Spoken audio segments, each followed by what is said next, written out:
Good morning, ladies and gentlemen. My name is Adrian Ang. I am Research Fellow and Coordinator of the United States Program, Institute of Defense and Strategic Studies at the S. Rajaratnam School of International Studies, Nanyang Technological University, Singapore. And I have the great pleasure of being your chair this morning for the RSIS webinar, Prospects for an American Constitutional Extinction Event, and What Then? By Dr. Adam Garfinkle. Before I formally introduce Dr. Garfinkle, just a few housekeeping items. The webinar is being recorded. Dr. Garfinkle will speak for about 20 minutes or so, and then we'll open up the webinar to Q&A. Please submit your questions for Dr. Garfinkle using the Q&A function on Zoom. So without further ado, let me introduce our speaker this morning. Dr. Adam Garfinkle was the founding editor of the American Interest magazine, and he also previously served as both the executive editor and editor of the National Interest. Dr. Garfinkle also served in the State Department as speechwriter to the Secretary of State from 2003 to 2005, and from 2019 to 2021, Dr. Garfinkle was Distinguished Visiting Fellow at RSIS. So without further ado, I will hand it over to Dr. Garfinkle. Thank you, Adrian. It's nice to be back again in one of these sessions with my old friends in Singapore. We're going to be talking about the future. So we're going to be talking about something quite speculative. That's different in many respects from the previous webinars that we've done in this program. But I think this is probably the last one of these I'm going to be doing, at least for quite some time. And so a little speculation about the future I don't think will hurt too badly. Of course, all my comments are my own personal impressions from just being in the Washington area, having been born in Washington, grown up and lived here, and my experiences in and out of government for the past 50-some years. I'm starting to lose count at this point. In a way, you could call it educated intuition is the basis of my thinking on this, as well as, of course, discussions with colleagues and friends. But it just seems to me that the cardinal fact of the matter right now is looking at the cognitive deterioration of Donald Trump and the acceleration of signs of his dementia. It just seems to me very difficult to believe that this show, what we've been seeing, and I do mean show, and I'll say more about that in a moment, that this could go on for another 3 years and 4 or 5 months. I just think it's possible, of course, anything could be. I think it's unlikely. So I think it behooves us to ask, what are the ways in which something that Herbert Stein used to be an economic advisor to the Nixon administration, once said something I thought was pretty clever. He said, that which cannot go on won't. So if it's true that this cannot go on, how will the won't express itself? Well, one thing that could happen, of course, is that Donald Trump, being 78 years old or 79 years old, he could grow ill and become incapacitated, or he could die of a heart attack or any number of other diseases that afflict old people like him and myself. I'm a little younger than he is. And that would not involve a constitutional extinction event. If Donald Trump were to die in office, or if he were to be incapacitated and removed by the use of the 25th Amendment, then the vice president, J.D. Vance, would become president, and the Constitution would fulfill itself with respect to succession, and there would be no constitutional extinction event. And that's possible, but that's not the only possibility. There are a few others, 3 that I can think of, that strike me as also possible. I can't lay odds on them because, it's speculative and we don't know. But there are 3 others that I think are worth just mentioning, and just as a heuristic, that we should be mindful of signs of something rather different happening. The first thing that could happen kind of converges on the midterms in November of 2026. There are a lot of people in town and in the United States right now who think, well, President Trump is very unpopular. The administration is very unpopular. Policies are unpopular, most of them. And with economists predicting that the tariff policy will soon generate very visible increases in inflation and joblessness. People are talking about recession. They're talking about stagflation. They're talking about all sorts of economic pain. People are talking about the stock market already getting very nervous, and you're getting advice from the New York Times as to what to do with your stocks because the market is behaving so strangely. And even dropped Palantir stock the other day a little bit. That's unusual. So they think that, well, then in the midterms, then the Democrats are going to make a big comeback and they're going to take back the House of Representatives and possibly the Senate. And I think that's not likely. I think given how many illegal things this administration has done and how many people have done them, I don't think these folks think in their heart of hearts that they can afford to lose power. And I think they will do basically everything they can, legal and not to lose power. So if you look at the midterms upcoming, I think one question you need to ask about them is in states with red governors, with Republican governors, and especially sort of MAGA inclined rather than just sort of normal dishpan Republican inclined, are free and fair elections likely in those states? The President Trump just the other day wrote in caps, he likes to write in caps on Truth Social, that mail-in ballots and any other form of indirect ballots, voting, pre-voting, all that stuff needs to be gotten rid of because it's so fraud prone, even though of course it isn't fraud prone. And even though a suit was just settled, I think 2 days ago, when a Dominion Machines got paid $67 million because it was libeled by some MAGA type influencers, accusing them of fraud, which was not true. So there are all kinds of things that could happen that make a free and fair election in the red states problematical. In fact, I think even as we speak right now, the inner core of the MAGA world is preparing for a Stop the Steal 3.0. This one to be promulgated on a state-by-state level, focused on the red states. But I think also there will be efforts at intimidation. There will be efforts at voter suppression. There could be violence against election officials and against judges in states where Democrats appear to have won at the polls, in blue states. And the assumption that there will be free and fair elections sufficient to actually validate the results of the midterms, and that even if the Democrats win, that conditions will be suitable for them to actually take their seats for the next Congress. I think that's a very problematic assumption. So in the event that the Trump administration feels a necessity to stop these kinds of things, to stop a process by which it might actually lose power, I think what we saw in Los Angeles in July and what we've been seeing in Washington, D.C., right out the door, basically, right now in August, using the military to basically intimidate local authorities in blue areas, Los Angeles, certainly Washington, D.C. This is a warm up. I think what the president imagines he might do is he might deploy the National Guard and other paramilitary and paramilitary forces anywhere and everywhere in the country that he thinks he needs to in order to intimidate the recording of a fair and free vote that would favor the Democrats. So that could involve the imposition, his declaration of an imposition of martial law, and the suspension of the Constitution. Now, the odd thing is, if the president or anybody else suspends the Constitution, but has no other document in hand to replace it, then all the authority of the presidency, of the courts, of the Congress, it all disappears because it all depends on the Constitution. Can I imagine the president suspending the Constitution, but having no basic law or anything to put in its place in the interregnum? I can easily imagine that, and that would create chaos. That would create basically spectacle and coercion, spotted across the country on could be a considerable scale. That would be mayhem.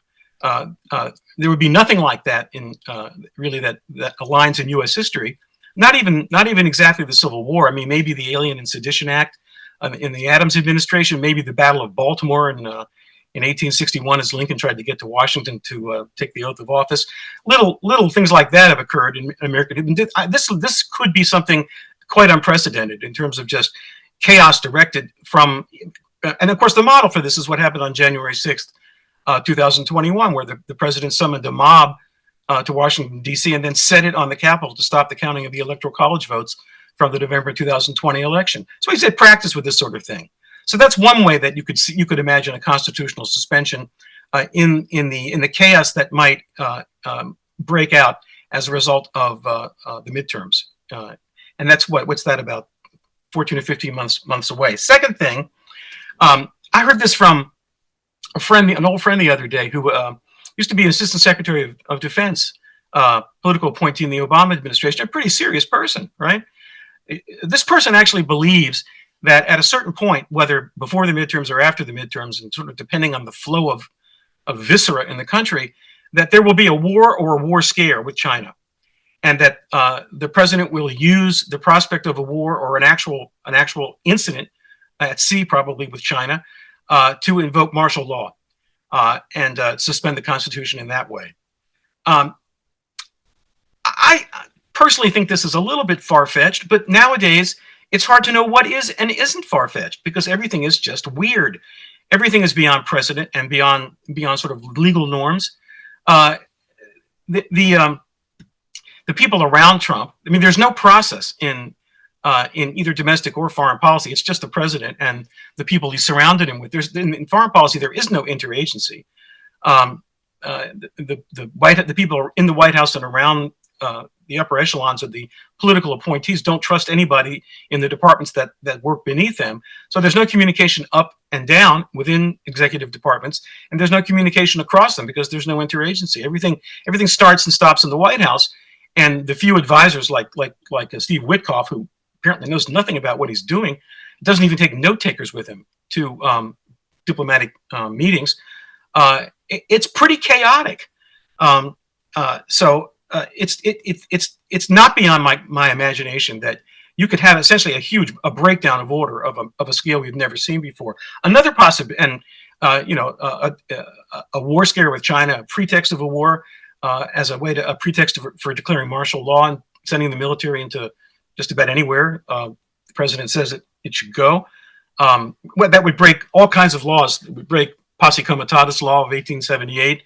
But the president doesn't respect the law, and he will violate any law as long as he thinks he can get away with it. And by the way, at some point in this process, if anything that I've said turns out to come true, there will have to be a showdown at some point with the Supreme Court.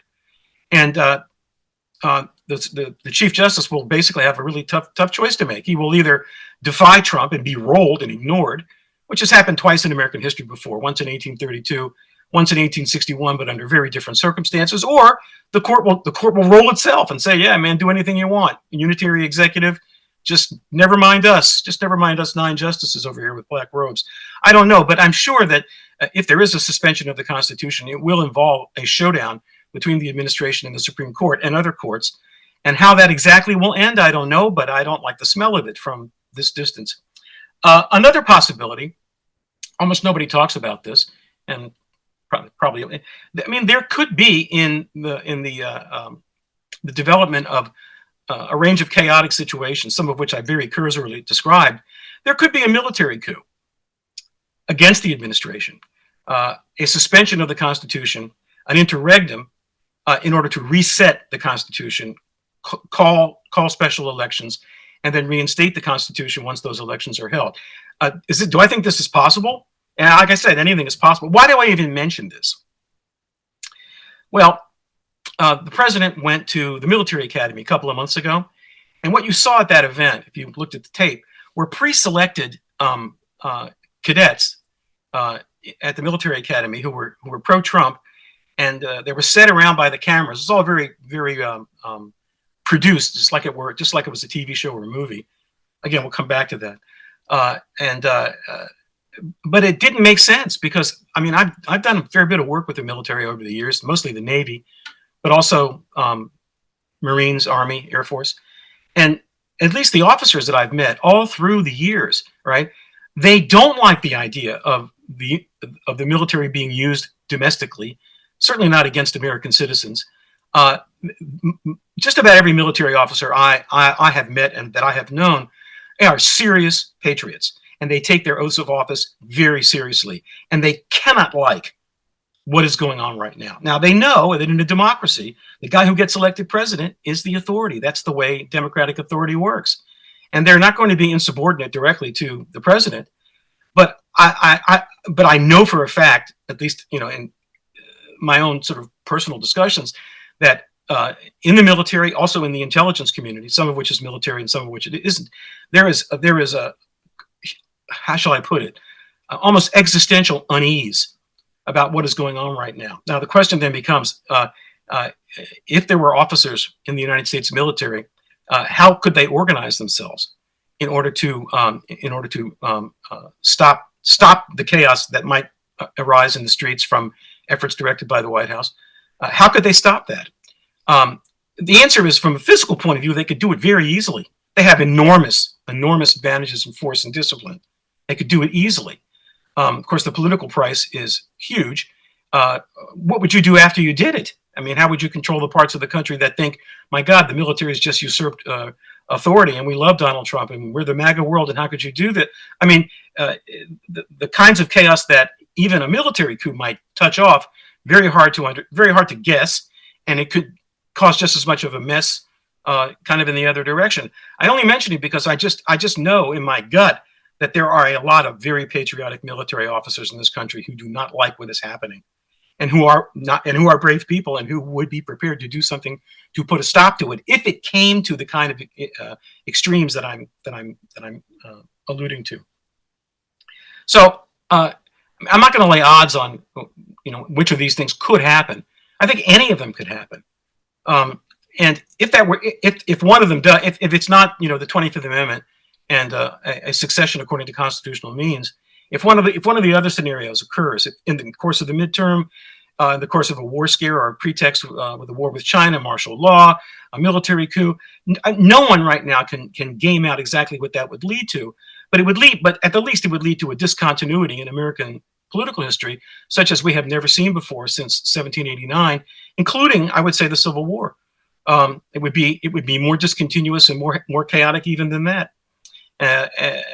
So I'll just leave it at there. But in a way, you know, as momentous and portentous as these kinds of scenarios sound, and they are, you know, in a way they're almost beside the point right now.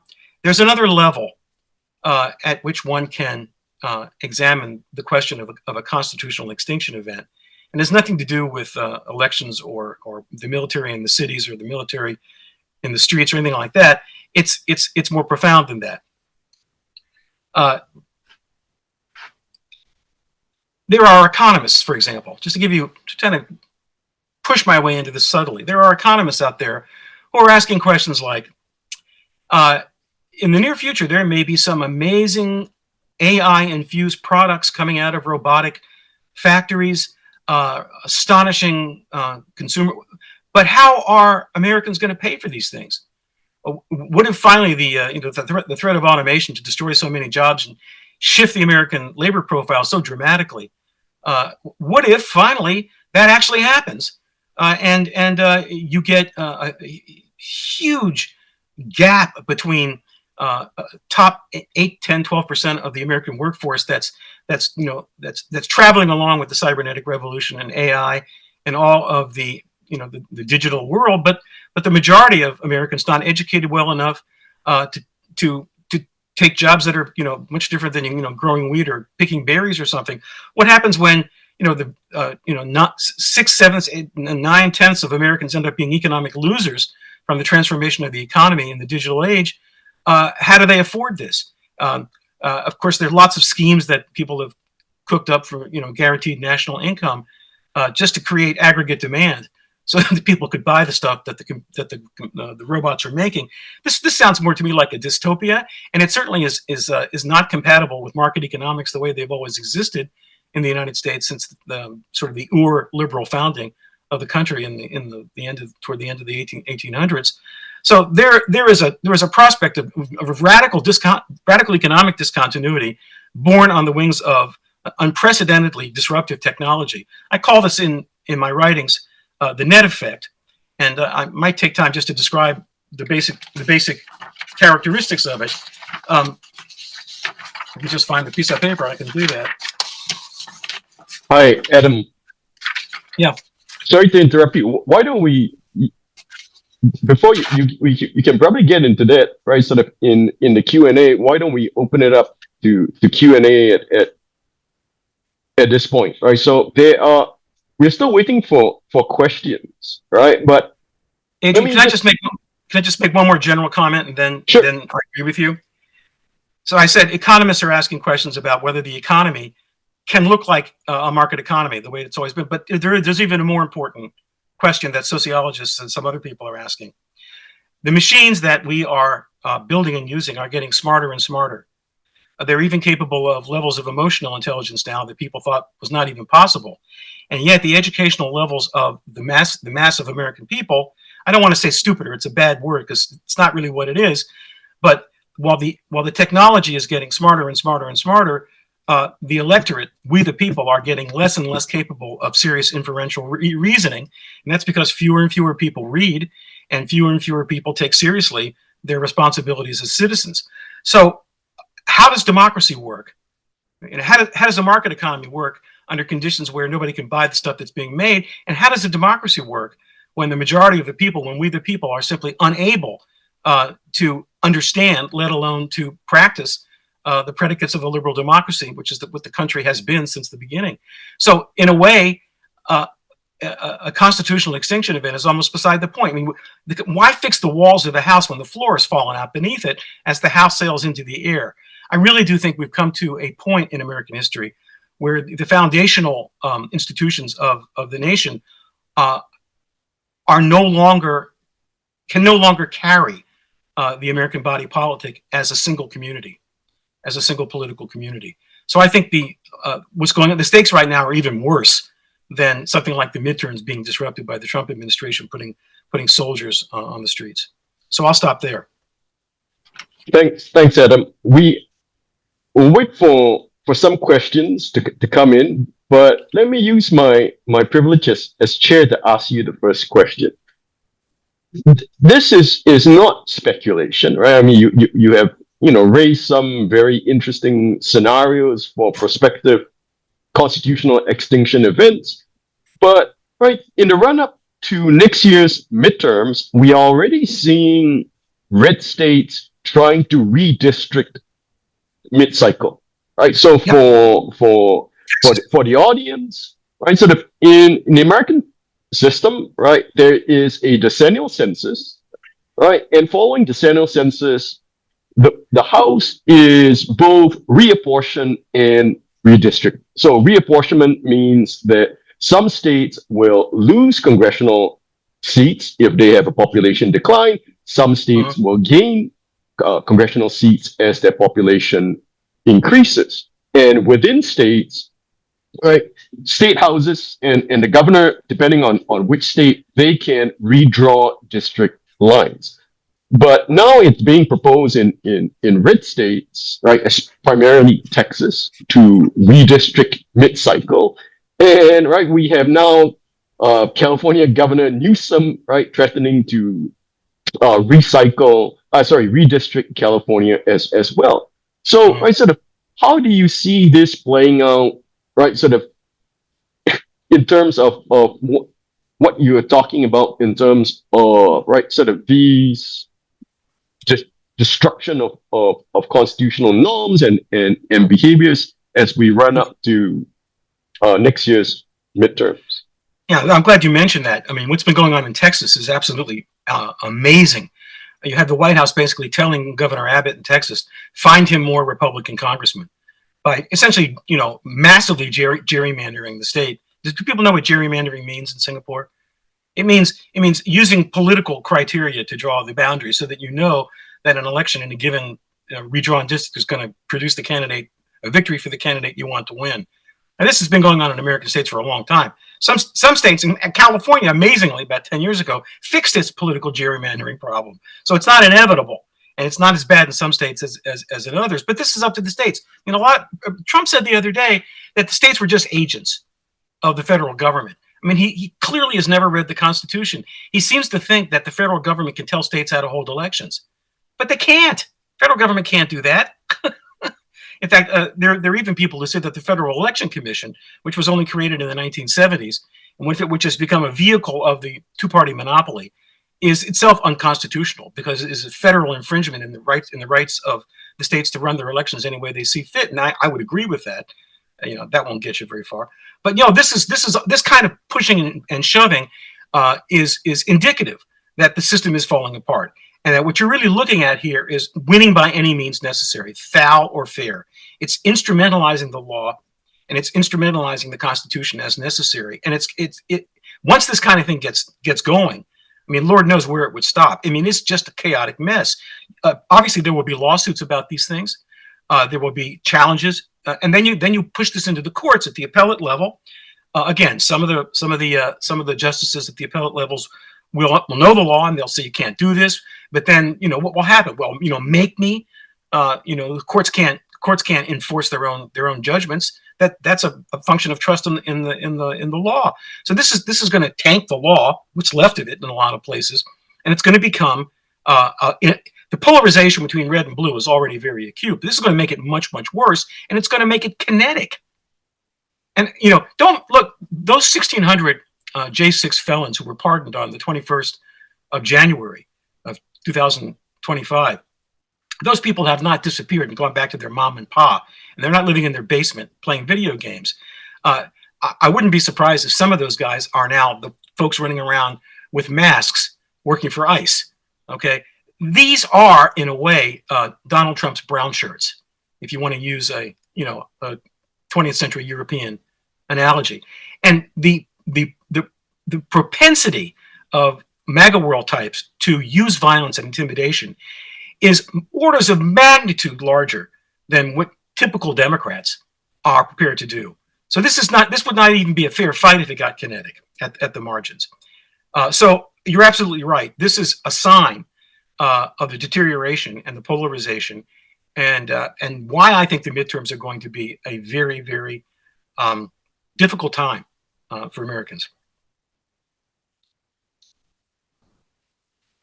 Anything come in yet? Yep. Thanks, Adam. I have a couple of questions that are basically sort of two sides of the same coin. So, right, sort of one question is, right, sort of how do you see the possibility or the prospect of mass protests, right, in making radical changes in the US? And sort of the flip side to that is sort of what are your thoughts of the ongoing deployment of National Guard and federal agents, right, to patrol DC, right, to take out, and there are also moves to take out, basically federalize the police in DC, and right, sort of where do you think this might be going next? Okay, well, most of what you're seeing right now, a couple things. When Tulsi Gabbard cooked up this would-be indictment of former President Obama for creating the Russia election hoax of 2016, that was a distraction. Sending federalizing the Washington D.C. police. By the way, my cousin Brian Schwab, who's the Attorney General of Washington D.C., has sued Pam Bondi for doing this. So the family's in the fight here. But these are all distractions, and they're distractions from the Epstein file affair. And it's very hard for people outside the United States to understand how important this is to Trump and to the MAGA inner circle, and why all these distractions are necessary. The Epstein business hits at the very core of the MAGA worldview, and we should talk about that a little bit, because I don't think it's possible for people who don't live here to really understand this, because it's so strange. But the stuff that's going on in Washington, I got a friend over at the magazine recently who just put this beautifully, and I think I alluded just a minute or two ago to television and staging and so forth. That's exactly what this is. This is my friend Andrew Egger. This is what he wrote. I guess a little bit, not that much. Is after a decade of feeding at the slop trough of our online political discourse, a critical mass of Americans are in such an advanced state of epistemic collapse that they have essentially given up on the idea that broad facts about the public, things like crime rates in Washington, D.C., that can't be felt or seen, but can only be grasped as data, are knowable at all. The graphs, the numbers, the charts simply don't matter to most people in the United States. right? These voters either won't ever see them in the first place, or if they do, they'll assume prima facie that the numbers are cooked, fixed. The vast majority of people who care about violent crime as an issue, whether in Washington or anywhere else, right, haven't suffered violent crime themselves. And they're not poring over statistics. How do they get their sense of what's out there? How do they, what forms their image of violent crime? Like everyone else, they get it by scrolling the apps and soaking in the algorithm. Now, it's actually more than that. Andrew didn't say, even before the internet age, George Gerbner at the University of Pennsylvania created the mean world syndrome. What he argued was people who watch a lot of violent and fantasy TV had a much more dire view of the real world than was in fact the case. So exposing yourself to a lot of, adventure, fantasy, over the top, shock bar kinds of entertainment will weird out your sense of what is and what isn't true. You can actually fuzz your mind pretty bad if you overindulge. And then he says to win those people, the people who depend on the algorithms, Trump and his retinue realize you need to win the algorithm. It's not really that the old methods of political persuasion don't work. For all intents and purposes, the old methods don't even register. All right? They might as well not be happening at all. If a piece of political content, whether it be reasonable argument or pure uncut horseshit propaganda, doesn't exceed a certain threshold of emotional stimulation, it essentially doesn't exist.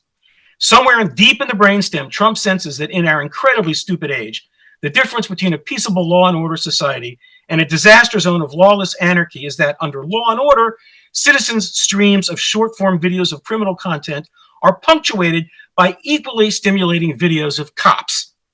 As he takes over DC, Trump isn't acting like a politician so much as a film producer. The goal isn't quiet on the DC streets. The goal is making something new for the content beast. The goal is making video of clashes between masked cops and DC residents. And this gets to your point about the protests, all right? As long as the protests stay peaceful, as long as the protests are organized, as long as the protests are not vehicles for radical organizations to recruit useful idiots, they can actually be effective. They can limit damage. But what Trump and his minions are looking for is telegenic violence. They want film, they want video, just like in the George Floyd thing in the aftermath of that. They want to see cops beating up protesters. They want to see cops beating up protesters of color. They want to see cops beating up protesters with long hair, look like hip. That's what they want. That's marketing for them. So the people who would protest have got to be very, very careful how they control their people. Nonviolent protest that persists and that is articulate. All right. But that also knows how to use images in a time when images matter. People get their news almost all from screens, and people get their entertainment, their fantasy entertainment. They're also on the same medium. They get it from screens. Now we all remember Marshall McLuhan, don't we? The medium is the message. People need to think about the fact that the same way that people get information about politics is the way they get their entertainment. Try to understand what that means, not in terms of the content, but in terms of the very nature of the technology. People have to wrestle with that and think deep about that, because that's the problem we've got right now. So protest, there have to be protests. I mean, you can't just sit on your thumbs, but people have to be excruciatingly careful not to feed the beast here, not to give these guys what they want.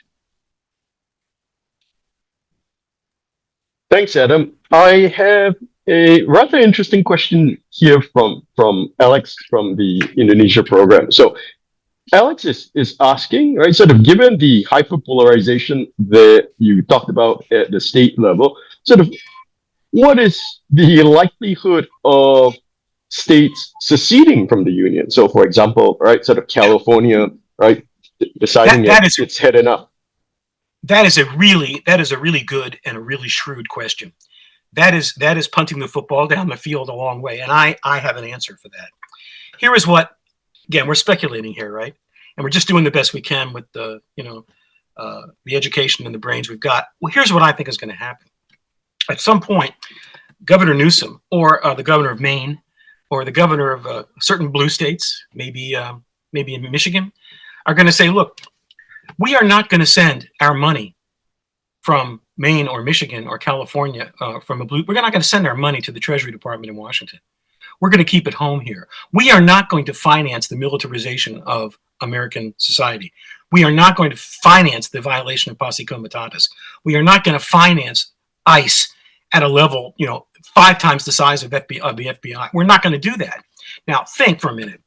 If you look at the economic data, state by state, what you find is that the blue states, because of their general higher levels of education, the blue states pay in more money to the federal government than they get in services. They, in effect, subsidize the red states, who pay in less and get more back. Most people in red states will deny this, but data is data. And if they can read data, which many of them cannot, the data says that's what's going on. So what will happen? What will happen is you can make arguments in California, you can make arguments in Oregon. Why should we give our money to these guys in Washington? We're going to keep it here. So you've got forced financial subsidiarity. All right. And you could see the financial sinews of the country, the counter-cyclical way that the United States runs budgets and pays money out to the states and services and block grants for Medicaid and all that kind of stuff. That's going to stop, right? Where is a $1 trillion budget for the Department of Defense going to come from if states don't pay money to federal government? The country's the nation, the United States as a state is going to collapse financially at a certain point if this goes too far. I could then imagine clusters of red states and clusters of blue states in various regions of the country creating associations with one another, free trade agreements. I mean, but this is so. I mean, this goes back to before the Federal Trade Commission, which was created in order to stop bigger than neighbor policies between states. I mean, we're going back to a time, in the early 1800s. If the financial bonds that create a national banking system, for example, collapse. So we've never been there before. And here's the problem. We have a lot of, I would call them, Steve Bannon called them techno-feudalists. Other people call them anarcho-libertarians. Carol Cadwalader calls them the broligarchs. We have these enormous net effect digital companies. What would happen if the political order fractionated, right? But the corporate order did not? What would happen then? We already have a situation where in my opinion, the techno-feudalists are basically trying to suborn or eviscerate parts of the American government that they don't like, the ones that regulate and tax them.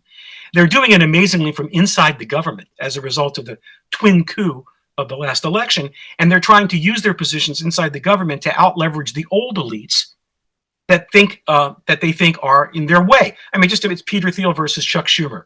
I mean, if you would like me to biographize it for you, that's what we're looking at. Well, guess what? The Peter Thiels, who in Palantir, they're gonna win. So you've got this very strange situation: is if the polity fractures and goes into a kind of forced subsidiarity, what happens to the economy at that point? How does anything work? I haven't gamed all this out, and I don't think anybody really knows. But we're looking at a completely unprecedented kind of future. Now, one more thing I want to say. So, secession would likely be based on economic and financial considerations first. You'd have to be able to sustain what you're going to do. You'd have to create jobs. You'd have to be able to pay police, and the basic services and personnel that you need just to keep education, keep a civilized society. But beyond that, it's kind of like roll the dice and see what happens. I don't think, though, that it's necessarily the case that this would go on forever. I do think that at some future point, it might be, if Americans could find again a reason for living in a single political community. We don't have one right now, and that's why all this is happening.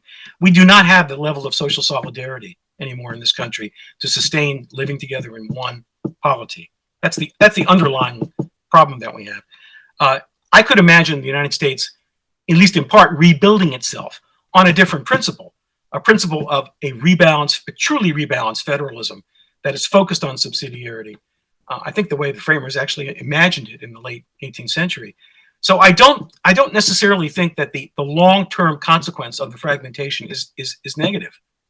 I think we're already in a very negative place. Look at the last 3 election cycles in this country. Look what we the people did.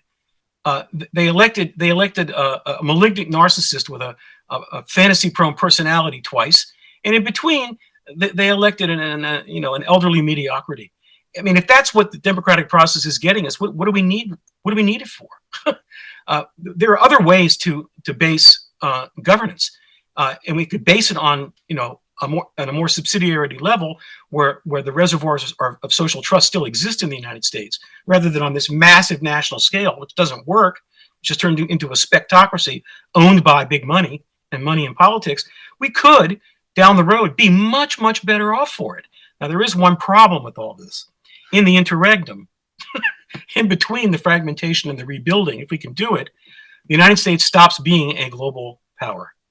The national security implications of this and the global security implications of this are enormous, and I would say they are generally not good. So there are lots of things to think about, and we don't have time to think about them all. But that's a good question. Yeah, that's a question that reaches. That's a question that really gets legs. All right. Thanks, Adam. Right, sort of your answers there, and right, sort of your reference to the lack of political community in the US, and sort of the prospects for sort of rebuilding something new, right? So we have questions about, right, sort of your mention of the role of disruptive technology and AI, and how that, right, sort of would change, right, sort of the modes of production radically, right, and its effects on politics and the like. So, right, the question really then, right, from the audience is, right, then does it matter with democracy, right? So would a democratic process, right, with voters, as you mentioned, right, sort of voting the likes of Trump and Biden in, would this all matter then if AI is going to be as potentially disruptive as you suggest? I hear all sorts of things about AI, and I'm not an expert on it, and I never will be at my age. And I'm just trying to figure out from people I can trust what the hell is going on, and it's baffling. We could talk about this some other time, but the way you ask the question is really very excellent, because there are a lot of things going on. Let's just move back a little bit. Liberalism, Anglo-American liberalism, liberal democracy. People need to understand that this is the exception in human history. Before modern Anglo-European liberalism existed, the world was one form or another of a corporate arrangement. There was a union between political and economic power.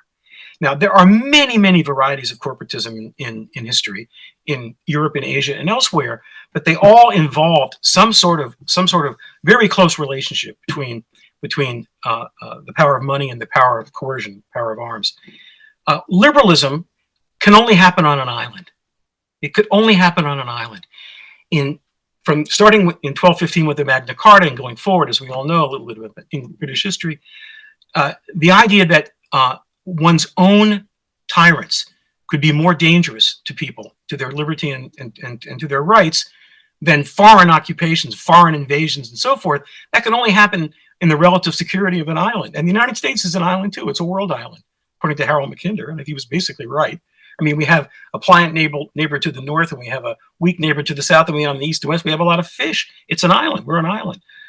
This is the exception in history. And even more so, the problem that, the intellectual problem that the founders of liberalism, liberal democracy had with Locke and John Stuart Mill and all these people that we all studied when we were in graduate school. And so it's the same problem, which is how to take huge numbers of disparate individual decisions in the marketplace and in an election, how to create an institution in such a way that you could aggregate, you could average out, you could find a statistic in a way, average out whether price points or parties elected to a representative government in a way that could produce positive sum outcomes, right? So we know what happened in the economic domain in the same year, in 1776, that the United States became independent. Adam Smith wrote The Wealth of Nations.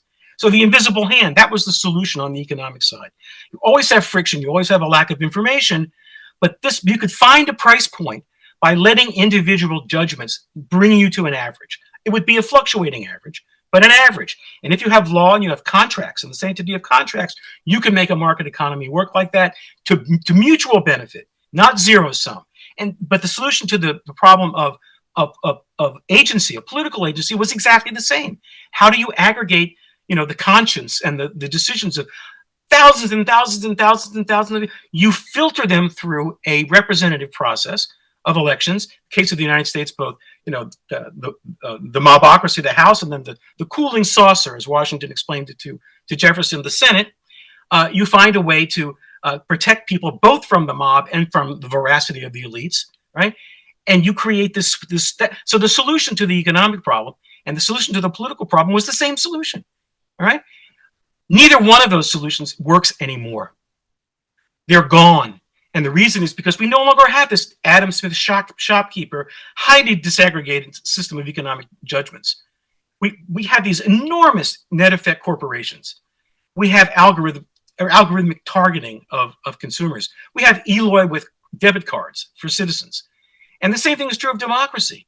The nature of the technology makes the kind of democratic process, the concept of it as a kind of a sweep, a statistic of it makes it basically impossible to operate, especially when you have a population now that doesn't read and doesn't understand the basic predicates of representative democracy.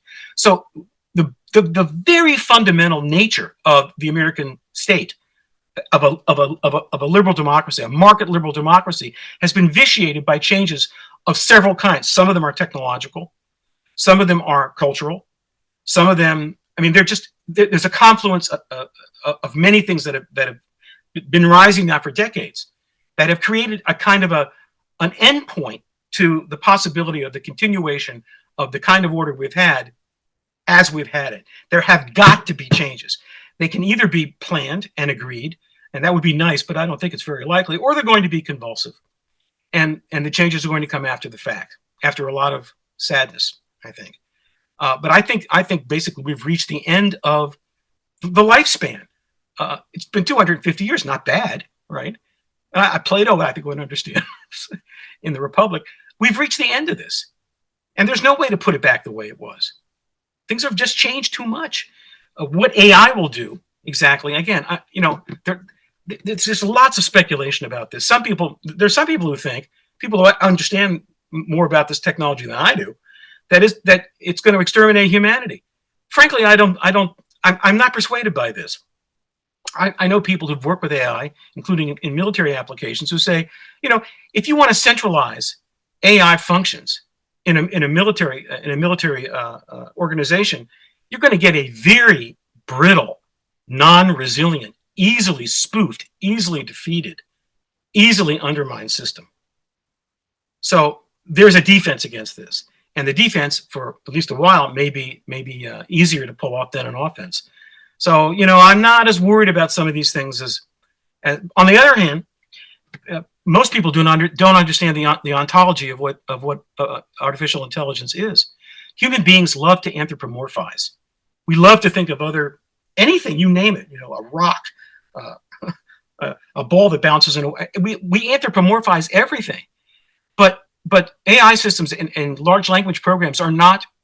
They have no volition. Right? They can performatively communicate based on statistical manipulations, but they don't have agency. They don't want agency.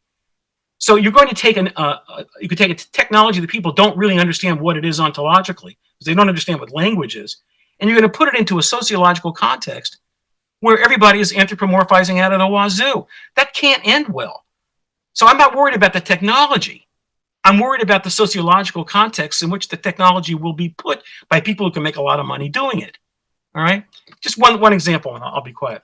So recently we've had an announcement of a $100 billion contract over 10 years of Palantir with the U.S. Army. What's the contract for? It's to rationalize and make more efficient the provision of IT technology in many forms to the United States Army. $100 billion is a lot of money, right? Even in a $1 trillion budget, it's still a lot of money.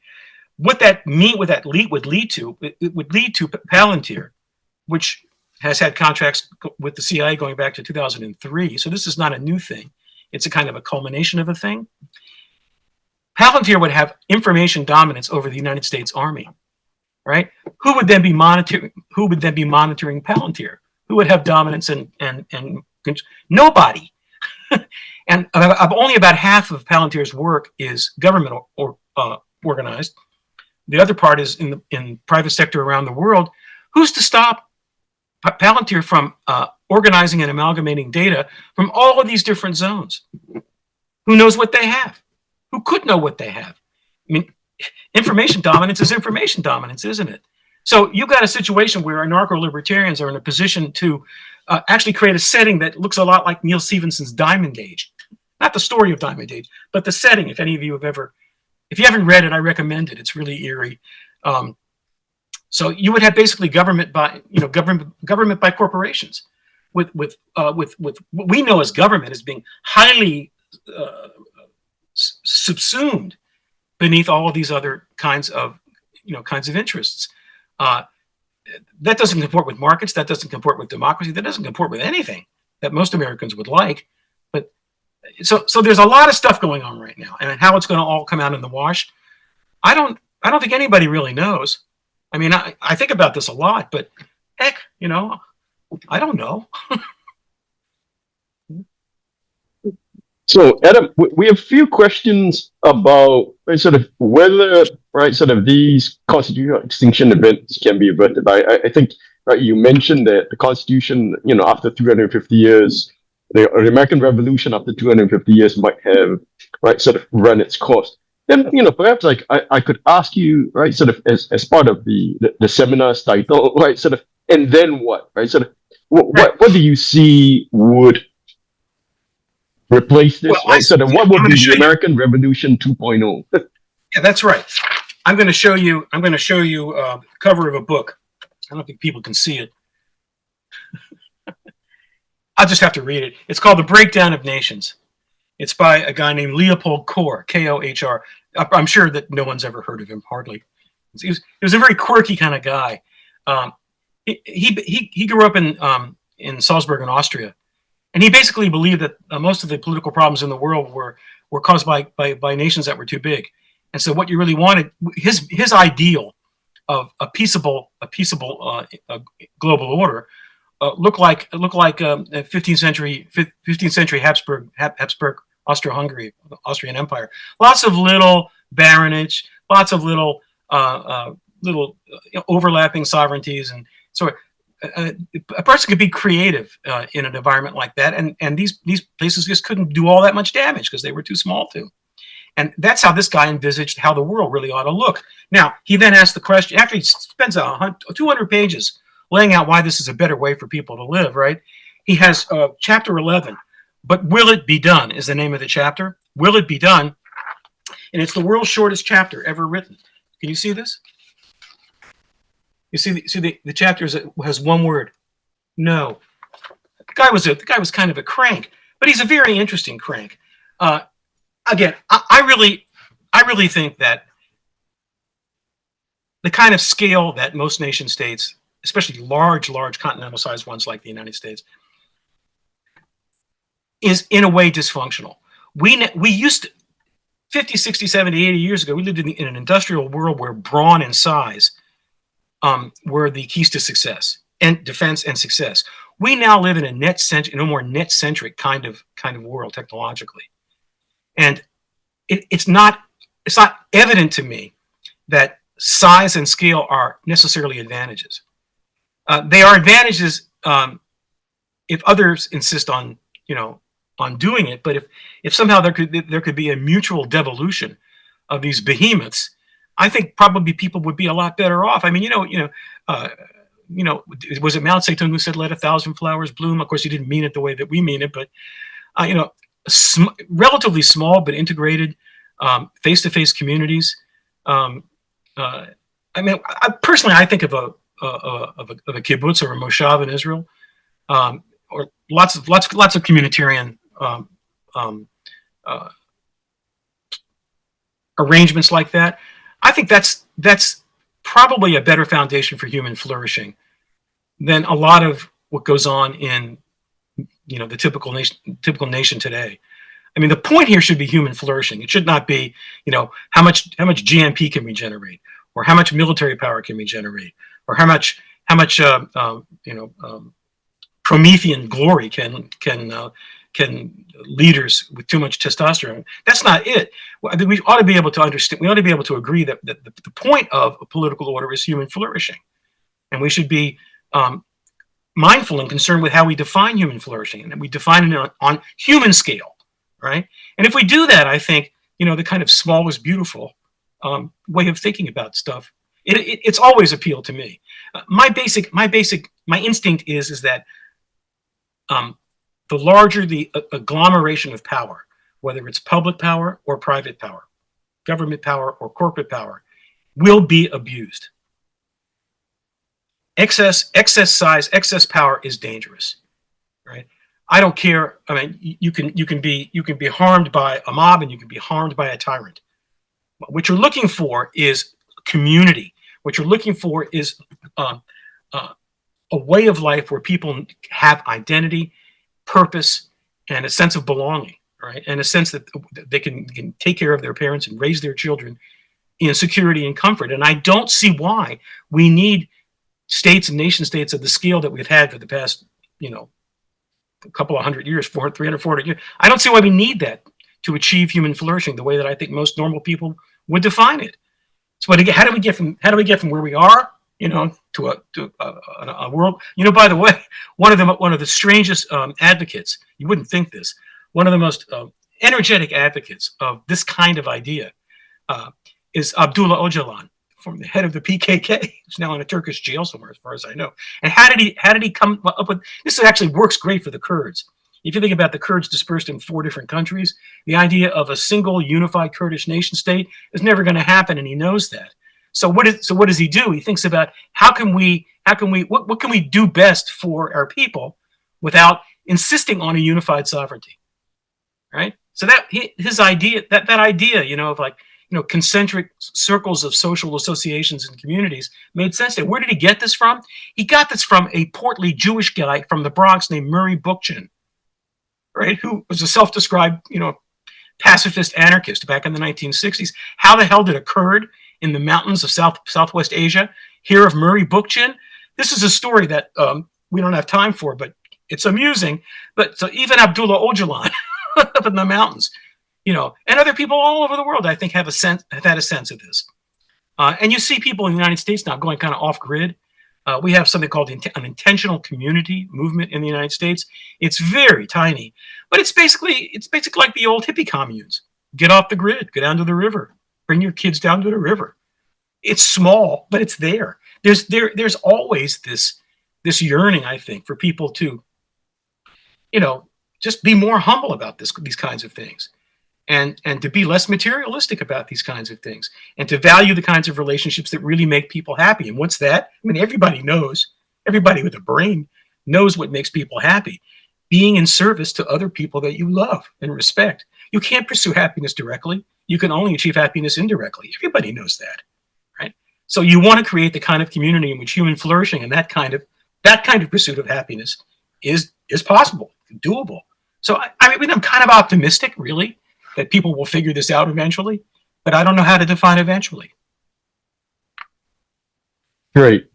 Thanks, Adam. So I was wondering if we could sort of go back to sort of one of your earlier points and responses about if the US is heading down this path of a constitutional extinction level event, and you talked about sort of the possible global consequences of this. Right? Sort of is there a way for the world to prepare for something like this? Well, I think so. I mean, just look at what's happened since the Russian invasion of Ukraine in February of 2022. So Vladimir Putin achieved something that some people in the United States were unable to achieve, and that is the further expansion of NATO. Because Sweden and Finland are now part of NATO, and they wouldn't be if it hadn't been for the Russians. So, and the Europeans have recently, finally, stepped up to the plate a little bit more than they had in the past. They created a very interesting institution, kind of a defense bank. Did you hear about this?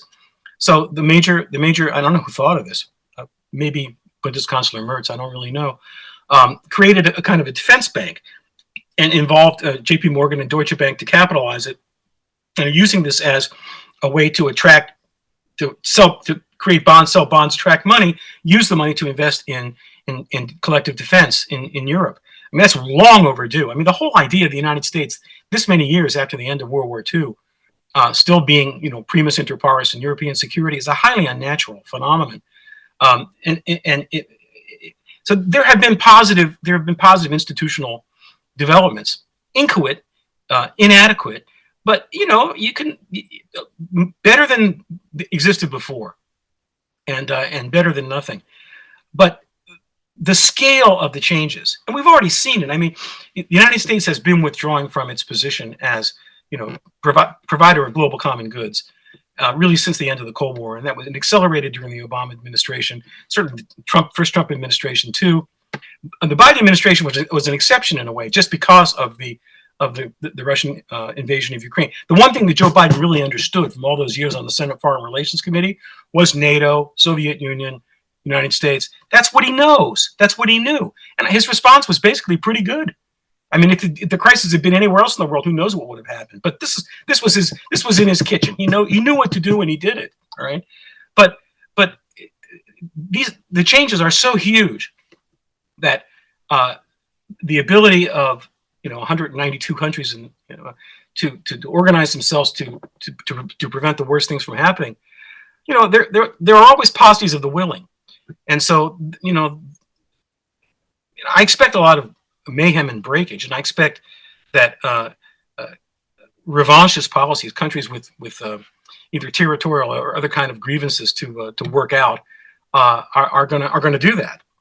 I also expect that without any compelling convening table to deal with global problems, that a lot of global health problems, refugees, all kinds of sort of the larger global order kinds of problems are not going to be faced effectively unless new leaders step forward, and they might, and they could. I don't know. It's one thing that I think is very important here. When the administration has a new national strategy, I don't know when it's going to be published, but I mean, you got the feeling from the things that Trump and the others in the administration were saying that their view of an inevitable global order is one of basically 19th century spheres of influence among great powers, and everybody else will suffer what they must, and the great powers will have their way. And if they don't get in each other's way, it can be a fairly peaceable arrangement, right? But it's a completely amoral arrangement. And our vice president has referred to all of this stuff about democracy promotion and human rights and all that kind of stuff. His term for it is moralistic garbage. That's the phrase that he used when he was in Munich back in February. Well, it's moralistic garbage if enough people think it is, and it's not moralistic garbage if enough people think it isn't. There's a great scene, one of my favorite, when foreigners, people not U.S. nationals, how do I understand America? I point them to two movies and one scene from a third movie. The two movies, of course, are It's a Wonderful Life and The Wizard of Oz, but the scene from the third movie is very important. The movie's called The African Queen. It's based on a book by E.M. Forster written in 1935, but there was the famous 1952 or 53 movie starring Ingrid Bergman and Humphrey Bogart. So it's a boat. The African Queen is a boat. It's on a river in Tanzania during World War I, the way it's said. So there's a case of booze, right? And Humphrey Bogart's been nipping at the booze, and he makes a pass at Ingrid Bergman, right? Who wouldn't, right? Makes a pass at Ingrid Bergman, and she is not interested, And Humphrey Bogart says, "But baby, it's only human nature." And Ingrid Bergman says, human nature is what we're taught to rise above. Okay, Americans used to believe that. Very Christian country, very Judeo-Christian country. Now we have a president and a vice president who think all of this stuff is moralistic garbage. What's really at stake, seems to me, in the collapse of the United States, not just as a great power. Look, the United States is not in decline. People have to recognize this. In 1991, at the so-called unipolar moment, to use Charles Krauthammer's famous remark, the United States was responsible for about 26% of global GDP. And today it still is. It's the same. So we're not in economic decline, not yet, and we're not in military decline. We are in cultural and political decline. That's different. That's very different. But we are also in moral decline. And to me, the real tragedy of the self-abnegation of the United States from a role as a global partner is a moral one. If people believe that it's all about who has the cards, that it's all about might makes right, that it's all about the law of the jungle, however you want to put it, right? But this brutalist zero-sum war against all Hobbesian way of conceiving, if that's what people think it is, then that is what it will be. As my mentor, Irving Goffman, once said, social life takes up and freezes into itself the conceptions we have of it. So the conceptions we have of it better be good conceptions. If, on the other hand, we think that moral progress is possible and that a better world is possible, and if enough people believe that, then that will be the future. So the real tragedy, it seems to me, of what's going on right now is a moral tragedy on a global level. We no longer have a United States of America, right, that cares about right, goodness, truth, justice, and peace. We just care about ourselves. We're 100% transactional now with these guys in office. To me, that is ineffably sad. You raise a very interesting point. So, right, I teach my class on U.S. foreign policy decision making, and one of the segments that we do is about American values, and we talk about American exceptionalism. And so just about every year I poll the class about American exceptionalism, and right, sort of whether they actually prefer an America that is exceptional or right an America that is realist and amoral. And interestingly enough, they always prefer right an America that is exceptional, right? Even if it right sort of is often very quite rightly criticized for hypocrisy. Sure. And so sort of leading to that, and sort of what you mentioned in your previous remarks about right sort of how America is itself right sort of reshaping the world, right? We have a question about right sort of the Trump administration's right so-called Mar-a-Lago Accord, right, and how it is trying to reshape the U.S. financial system and also right sort of the global economic and trading order. Do you see that as being real? I'm not an economist, and I'm grateful for that, frankly. But when I think about the way that Donald Trump understands international trade, it's like a children's Cliff Notes version of an Ian Rand novel. It's all zero sum. The man has never heard of David Ricardo. He doesn't understand what comparative advantage means. He doesn't understand how you can run what an account surplus is and a trade imbalance at the same time. One is the reflection of he doesn't. I don't know what he was doing when he was at Wharton. And God help the professors. One professor at Wharton claimed that he was the dumbest student he ever had. He didn't learn anything at Penn. I'm not sure what Musk learned there, getting 2 degrees. He doesn't understand this stuff, and he has economists working for him. All right, including some fairly serious ones. Kevin Hastert also was I think he got his degree at MIT and he taught at Penn. He understands basic economics. He's turned into a spin whore for anything the White House wants to say. I mean, what you've got here basically is, a 9-year-old brain narcissist who just he's his own ministry of truth. like right out of 1984, right out of Orwell. I mean, look at what's happened to the Bureau of Labor Statistics. So the head of the Bureau of Labor Statistics issues a job report that kind of a little dour.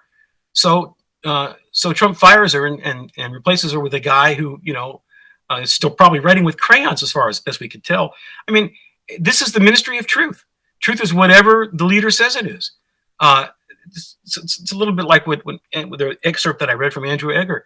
Facts don't matter anymore. I mean, this is kind of a postmodern kind of a deal, where only texts matter and the text that I say matter. That's why I was very alarmed back in January. Even the administration was first setting up. One of the first things that Trump did was he fired the head of the National Archives, and wanted to send Marco Rubio, of all people, he's already Secretary of State, but the State Department doesn't have much to do. Send him over to the National Archives, have him sort that out too. Well, that really worried me, because the National Archives is where all the records of all the federal elections are kept. I could actually imagine, like in The Rise and Fall of Dodo, a novel about time traveling witches, which I recommend to everybody. I could imagine, facticity termites going over to the National Archives and changing the records. It shows that Trump won the November 2020 election. And who could say in future generations what's right and that's where we are right now. I mean, we're in a post-truth, post-literate, post-facticity world. But what people have to remember, it's so hard to keep this in mind because it's so weird.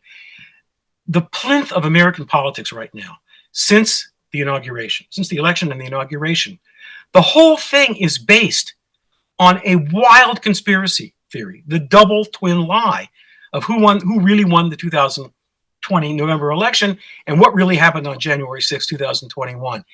Trump has doubled down on the lies, and he got reelected on the basis of those lies.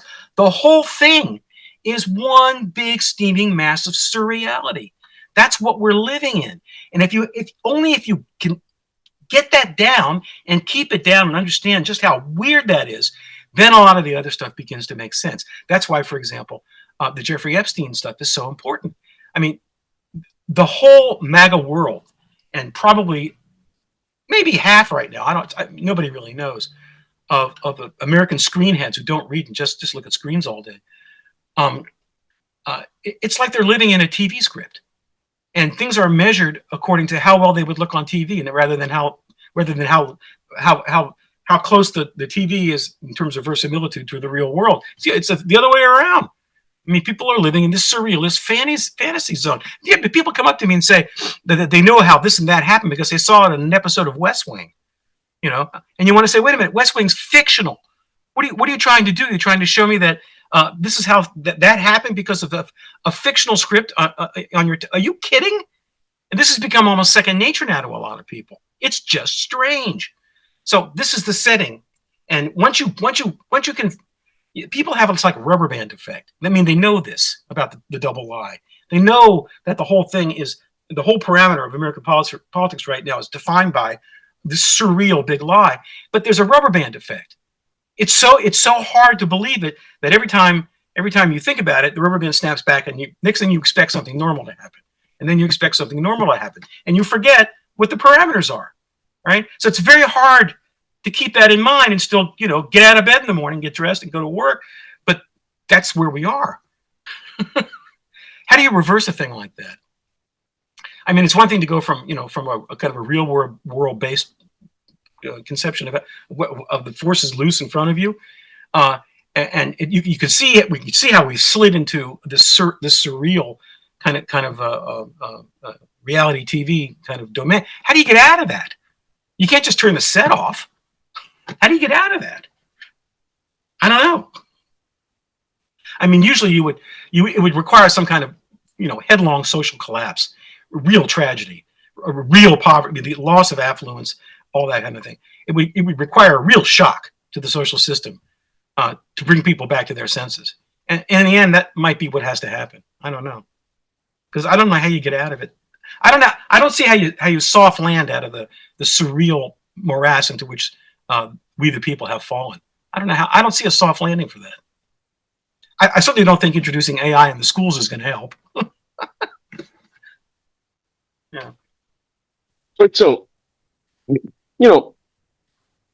one way I would put to you, I'm sure you've read, right, sort of Skowronek, right, and his cycles of American history.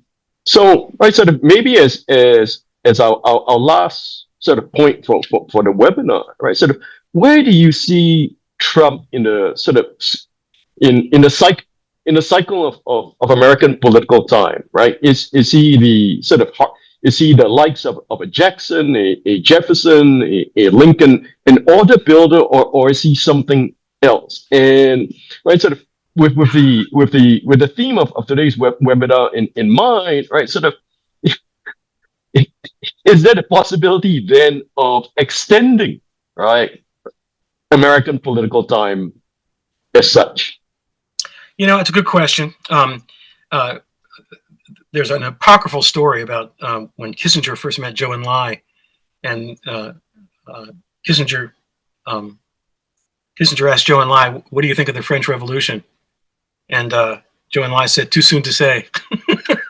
So this is one of those cases where posterity is going to write this history, not us. So it will reflect back on whatever they think has happened and whatever they think this means. I don't think there's been anything like Trump in American history. The closest, you mentioned Jackson, the populist pulse of the Jackson period is the closest you can think of. But Jackson was a military man and a war hero because he was literate, and the smothering grasps of the Virginia gentry and the New England merchant classes and the Puritans was pretty smothering. And as the country got bigger and it expanded and more immigrants came from Scotch Irish and all that, it was kind of natural, that a populist pulse would erupt. But what's happened lately? I mean, the 21st century so far hasn't been really good to the American regnant elites. It's been a very tough century, and I think it's clear that the populist pulse in the country is reacting to something real. It's reacting to real failure. I mean, and I talk about this. By the way, I should mention, I have a Substack called The Raspberry Patch, and I have a book manuscript called The Age of Spectacle. And The Age of Spectacle has been rolled out within the Raspberry Patch, and it's all free. So if anybody's interested in delving in detail into what I think about all this stuff, you can do it for free. It's just an investment of time. But because back in 1985, Christopher Lasch wrote a book, The Revolt of the Elites. And then some years later, Charles Murray wrote a book called Coming Apart. And then more recently, Stephen Brill wrote a book called Tailspin. And I recommend highly all three of these books because they show the short-termism, the flippant mentality, the venality, the gated mentality of American elites, business elites in particular, but also political elites and cultural elites.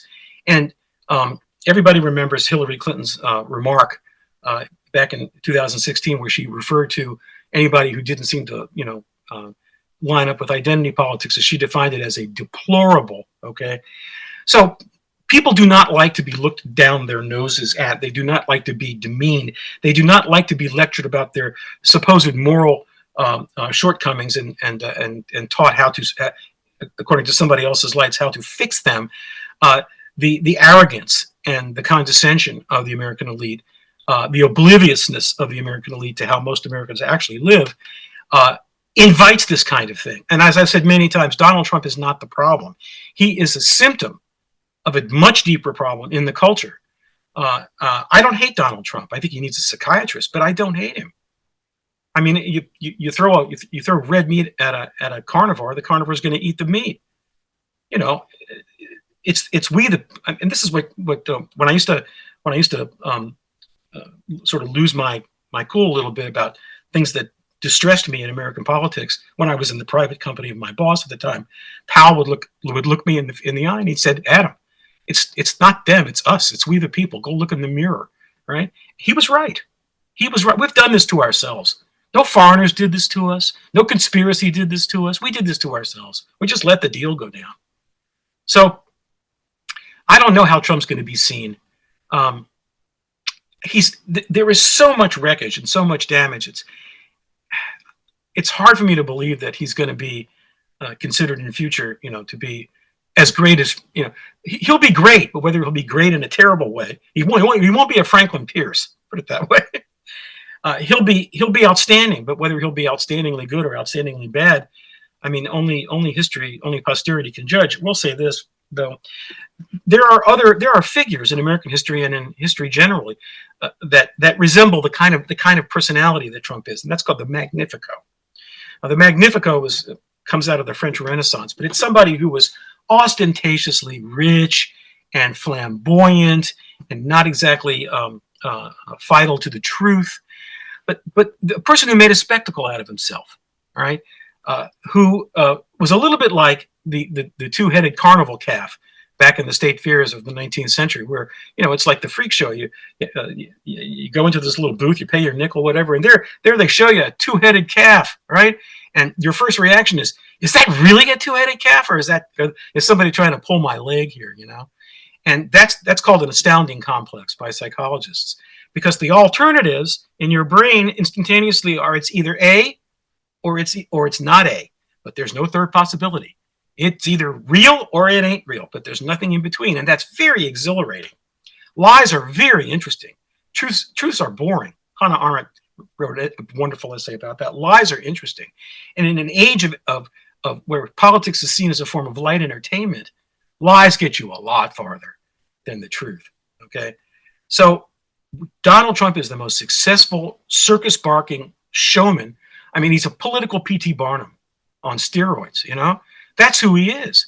And our era has been waiting for him. We have always been a republic of entertainment. Look at Neil Gabler wrote a book in 1998 called Life the Movie, a brilliant book by any measure. But the guy was just a film critic, but it's a brilliant book. He really nailed it. And before that, of course, like the prophet of the period, it was Neil Postman, Amusing Ourselves to Death. He understood what media technology does to a culture. He called it, right. We have been amusing ourselves to death, and this is the political outcome: is an environment like the one we have now that could elect Donald Trump, someone like Donald Trump, twice to the presidency, and people still think it's not serious, right? If something happens they don't like or they don't understand, just change the channel. The episodes don't even connect. The dots don't connect. The episodes don't connect. You push a button, reset, everybody comes alive again. It's just it is a surreal mental environment that the country that too much of the country is living in right now. And when the Democrats try to say, hey, wait a minute, this is weird, and they try to tell people the truth, they're not interested. It's not entertaining. Democrats are 27% right now, approval rating, 27%. Now, if you parse that, if you filter that in such a way that the large Democratic majorities in large cities are accounted for, you go to a typical rural county anywhere in Missouri, in South Carolina, in Nebraska, Democrats are lucky if they have a favorability margin of 10, 12%. Yeah, you don't win in that. I mean, people who the people who like Trump so much, he's like, it's a cult. Even that 40%, 38%, depending on what poll you believe. You could patch together a coalition and win a national election if you start with 38%, but you can't do that if you start with 12%.